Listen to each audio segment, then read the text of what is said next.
Real questions, real answers for real life. Come on in and pull up a chair. You're at 1850 Main Street with Michael DelGiorno and David Zanotti. When it comes to the 2024 presidential election, has common sense left the building?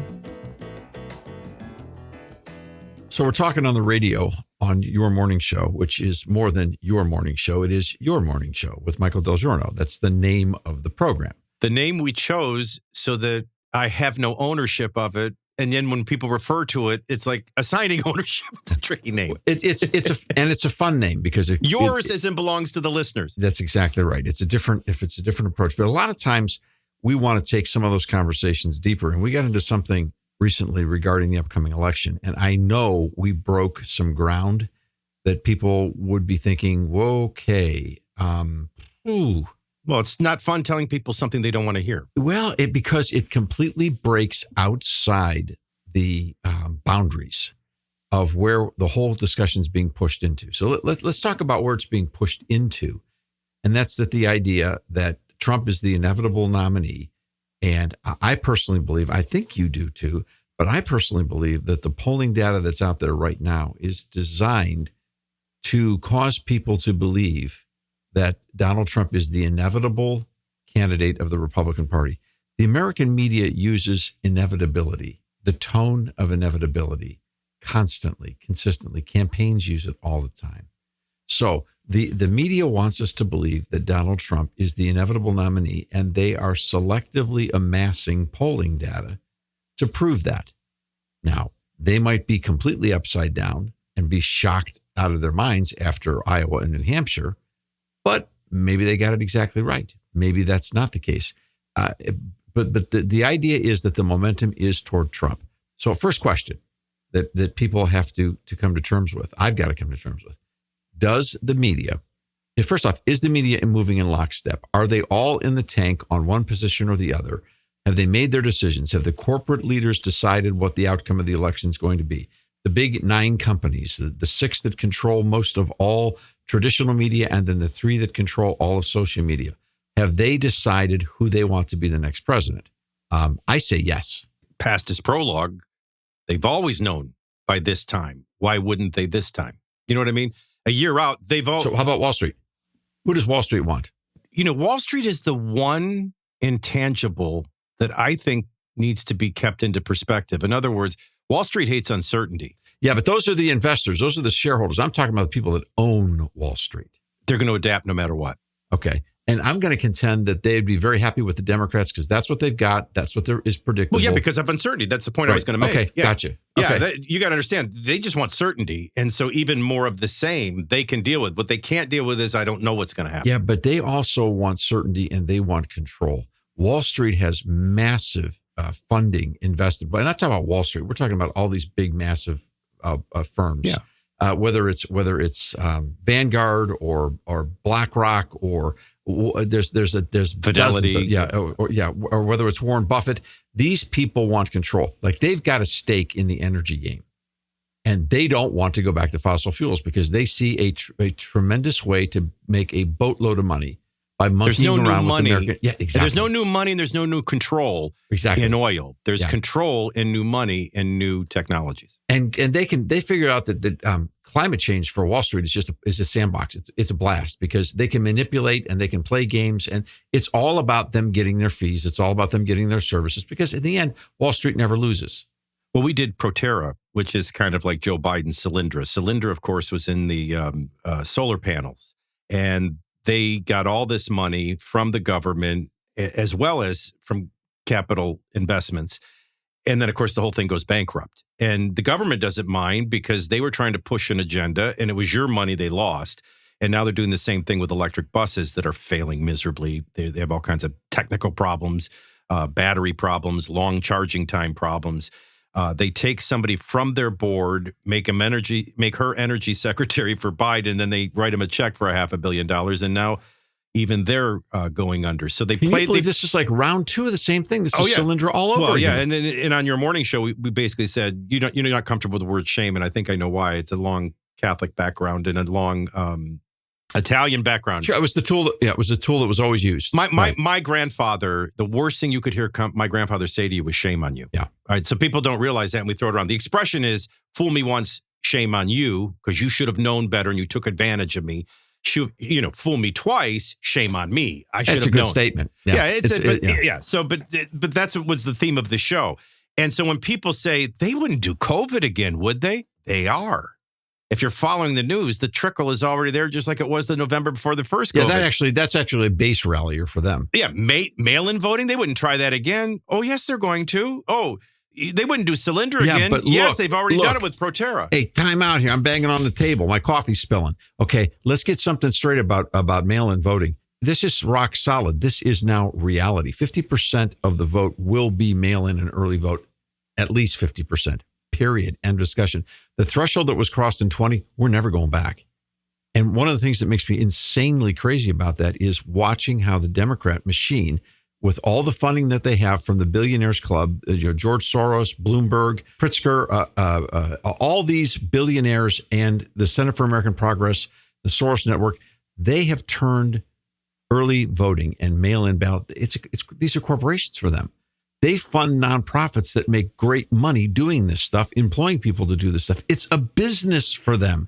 The Republicans still act like voting were back in the 1850s, like they're going to the town fair or something. Well, someone that you know a lot about and is very respected, Victor Davis Hanson, he actually predicts 70% of the vote might be mail-in and early voting. These are two areas of ground game, just technically, that the Republicans have never done well. Yeah. Never even really, quite frankly, engaged in. So we've got the media that is absolutely in the tank. I am convinced that there is not one media outlet that is going to give Donald Trump a fair shot.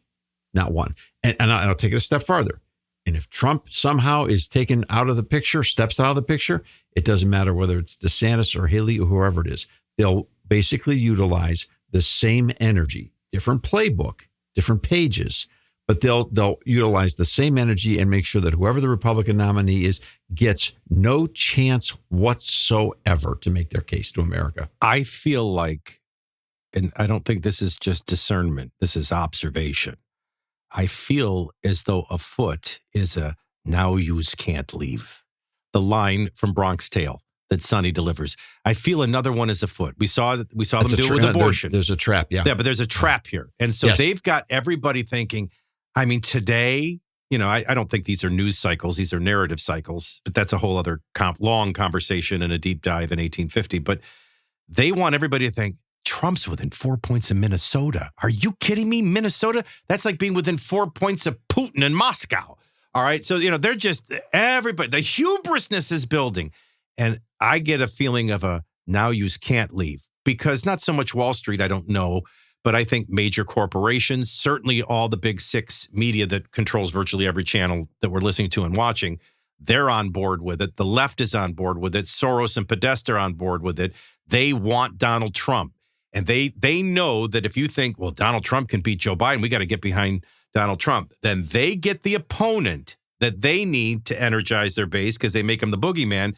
And then they can flip the bottom or the top of the ticket at the convention. And then they've got enthusiasm from their base for their candidate and the boogeyman against their candidate. And you're walking right into a trap buying all this stuff. Here's the second part of the trap. And it's just come clear in the last 72 hours. They want Joe Biden to be now painted as the underdog. Poor Joe, middle-class Joe, hardworking Joe. Now he's the underdog against. You haven't even added the name calling and bullying yet. Yeah, he's added he's the underdog against the big, mean, horrific orange man. And poor Joe. Joe's just doing his job. He's got unemployment down. He's got inflation has come down. Unemployment has come down. Joe's just there showing up for work. Man, the market's up. The guy's in his 80s. People are still making money in America. Why are you picking on this guy? Poor Joe? Poor Joe. Poor Joe. He's the underdog. It's the sucker's bet. It's an absolute sucker's bet. That's where they're trying to set the thing up for. And that's when they click the door and say, now you guys can't leave. Now you can't leave. Well, yeah, there's a moral superiority to their utopian, moral, relativist, godless equation that I think is in play. And they're going to play that. We know they're going to play that card. I don't always view it as either or. and I don't know, I say it a million times, and I don't know if you're understanding what I'm saying, and that is, I think if you're Podesta, you got several things up your sleeve. In a perfect world, they want to get by with Biden because they know, first of all, they're very aware. I'm not sure that Republican and conservative voters are aware. This is not a typical election. These are both presidents running against each other. He's their best candidate. That alone, by the way, if these are the two previous Super Bowl champions meeting each other, that kind of defines the storylines and the fans' game, right? So there's already a proclivity for you to want the rematch. You want Ali and Frazier to fight again, all right? So that doesn't mean especially if you won the first one. Especially if you won the first one. But the point is, you're not vetting all the candidates in real time with real challenges. And so the notion that people following this and getting into all of the trash talking, as they do before a big game, you're ignoring the failed policies. You're ignoring the economy. You're ignoring, and it's not just a financial security and a cultural chaos. It is national security at this point. Terrorists could be pouring through, and we know they're pouring through the borders.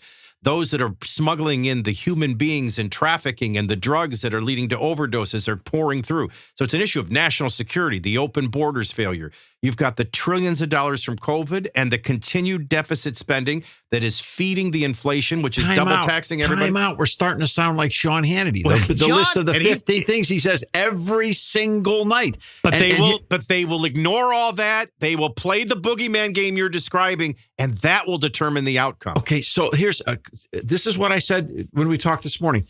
Common sense has left the building. We've got to come to terms with this as the voters across America. Common sense listing Sean Hannity can list those 15 issues every single night. He can do it every day on his radio show. He can buy billboards and airplanes and fly them across America nonstop, and nobody cares. They won't care more about that. They should, but they won't.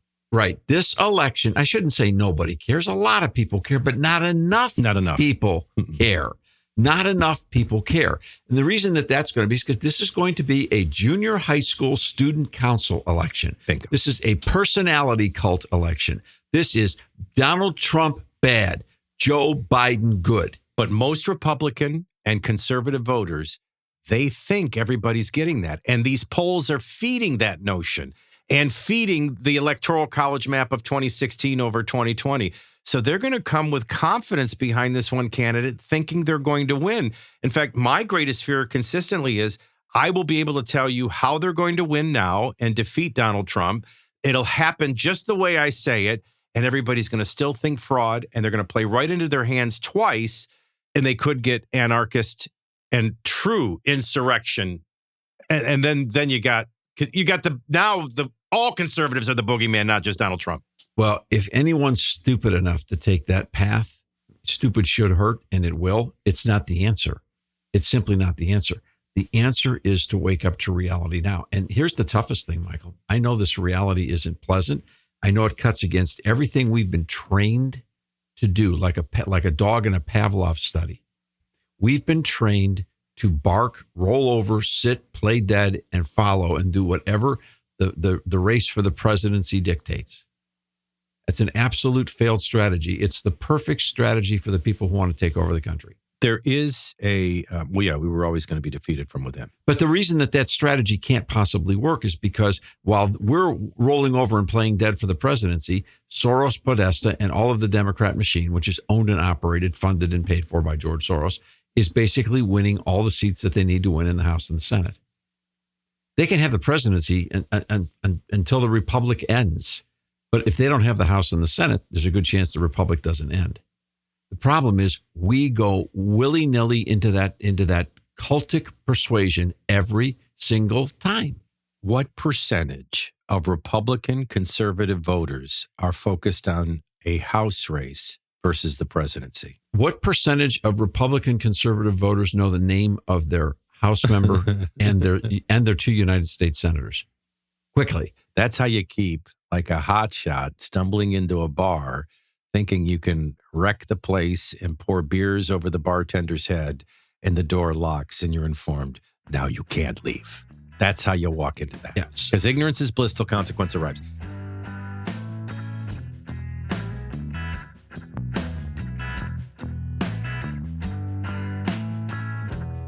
Michael began in talk radio over 30 years ago.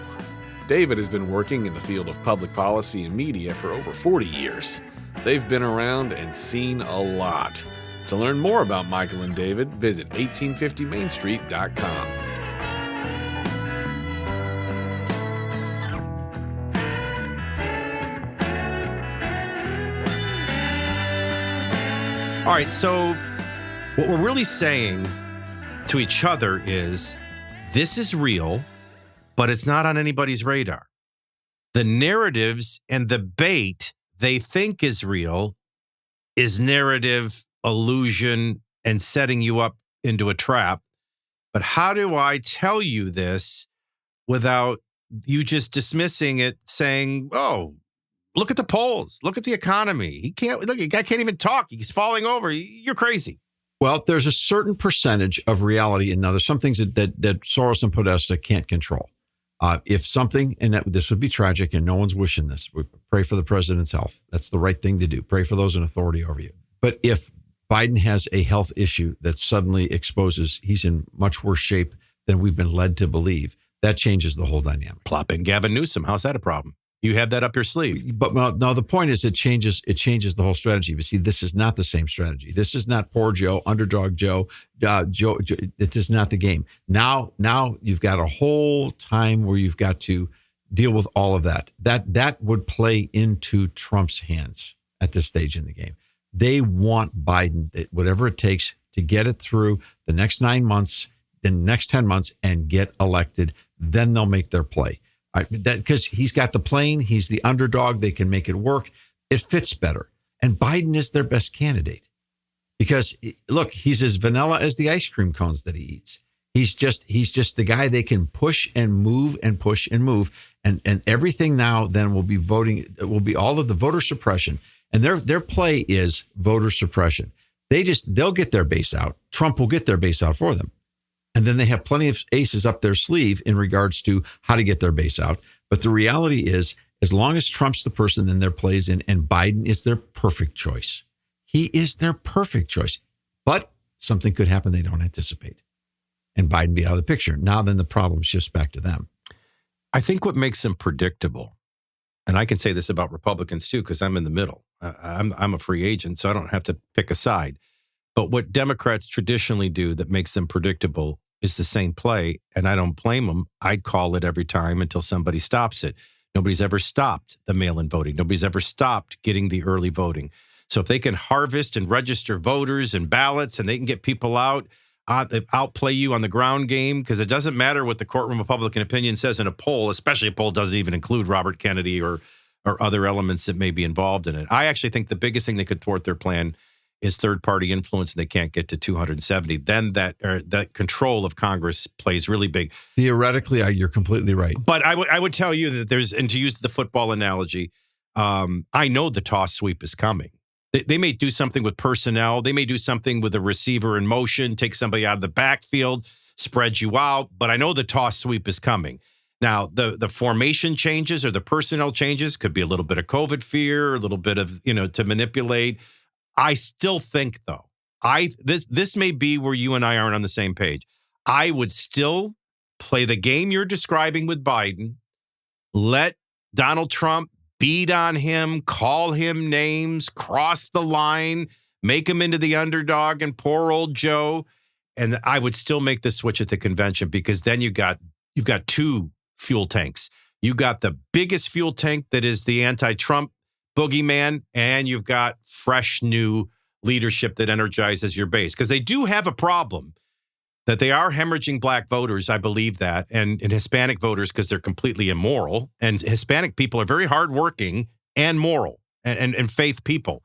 I think they do have a problem, and I think something like Gavin Newsom at the last minute at the convention would, and then if you ever paired him up with Robert Kennedy. They're hemorrhaging votes from Biden, but those votes are not bonding to Trump. And that's where the masterful George Soros, John Podesta strategy of voter suppression comes in.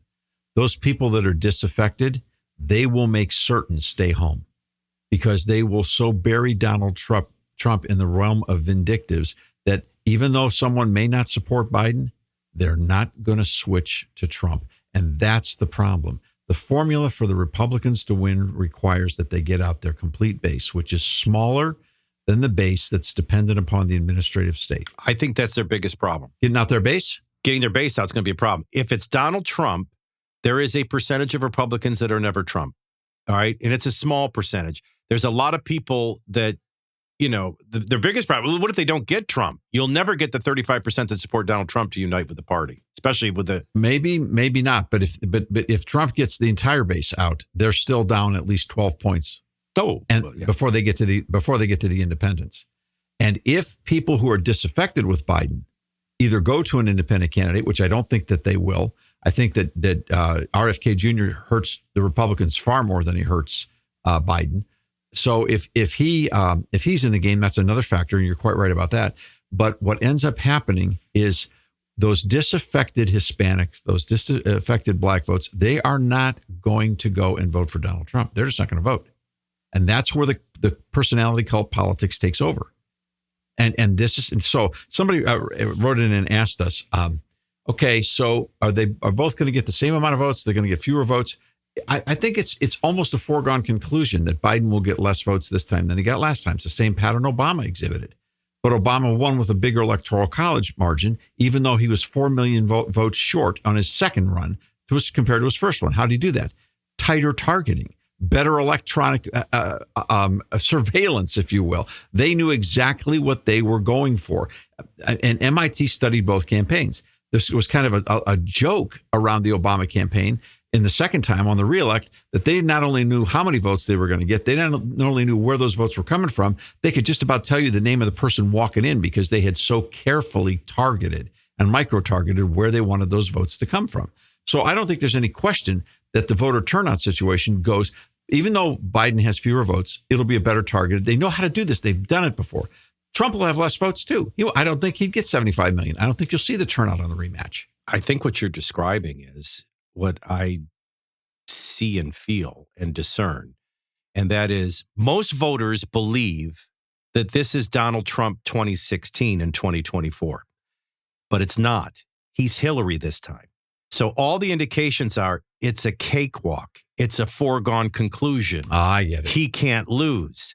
The problem is he's the anti-vote boogeyman and influence. Yeah. Now, he's the net result of the personality cult. And here's the problem for a lot of target. Republican voters. They think Donald Trump won because Donald Trump was some extraordinary figure. Yeah.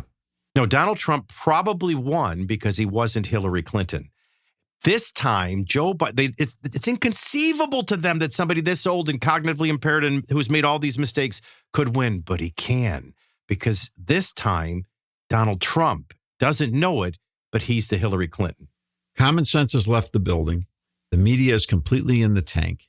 All the major corporations and money players are in the tank. Now, is that to say that Donald Trump can't win? Of course not. It's not to say he can't win. How can he win?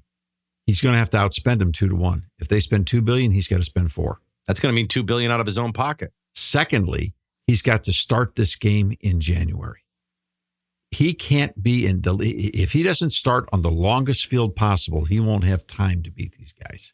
So he's got to start in January. He's got to understand what they're coming after, and he's got to counter it. And he's got to counter it with every single, because he has to literally buy his way around the biggest media blockade that we've ever seen in the history of this country. Let me ask you one other specific question. When you say he's got to start in January, he's got to start campaigning against Joe Biden. Exactly. In January, exactly. Not DeSantis in Iowa, not Haley. The primaries mean nothing to him. It doesn't matter. The primaries matter not one bit. What he has to do is campaign day one against Joe Biden. And then he has to convince America that Joe Biden is more corrupt than Donald Trump is. He might get some help midway through the year if the Congress is controlled by the Republicans. Possible. How do we protect ourselves? Well, first off, we pray. Secondly, we had better protect ourselves at the state level with our legislatures and our governors. And because the system is designed when it goes completely corrupt at the top for the bottom to be able to hold it together in the balance of powers. And third, the most important races in this entire election are the races for the United States House of Representatives. Those are the most important races. That's how the republic has to survive. The good news is if Biden's reelected, He's only around for 4 years. And it really doesn't matter if you've got control of the House. Equal news, to be fair on both sides. If Donald Trump wins, he's only around for 4 years. He's only around for 4 years. I got this. All the more reason to I got work this on from the a House. listener of your morning show. She said, if what you and David have been saying about the election is correct, what hope is there for America? And my response to her, which I know you will love, is simple. Congress, where the true power is supposed to reside. Yeah. That's really that and prayer and faith. And you haven't said it out loud, but you've said it before to me in private. God usually steps in these moments. He likes to push on the tower. Well, look, what we hope for is no matter who's building a Tower of Babel, that God hasn't lost his sense of humor and that the tower still falls. Yeah. History shows that towers that are built upon untruth and evil always fall in our history, because there is, as Martin Luther King said, there is a moral arc in this universe, and it bends toward justice. And at the end of the day, when you look at the policies of the Biden administration, the thing that aggravates people the most, but they don't know how to articulate it, those policies are unjust. Yeah. One last thing. We talked at length about how far Donald Trump has to come and change and strategize different and execute different. What about the voters?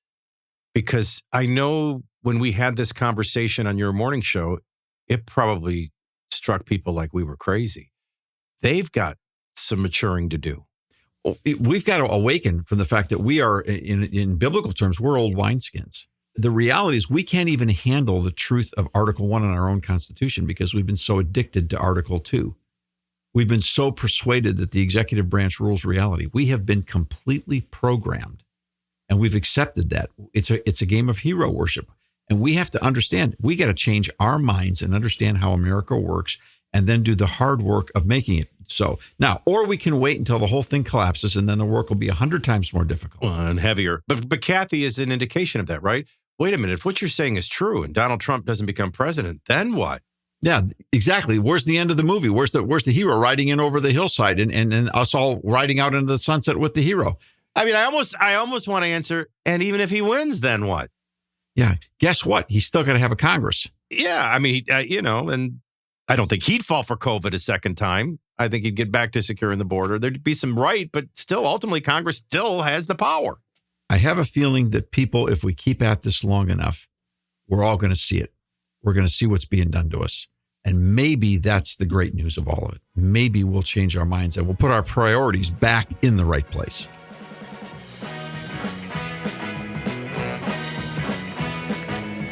The conversations are just getting started. To get connected, check out 1850mainstreet.com. We don't data mine anyone or sell your information. Subscribe today so you don't miss a single conversation. We'll see you next time here at 1850 Main Street.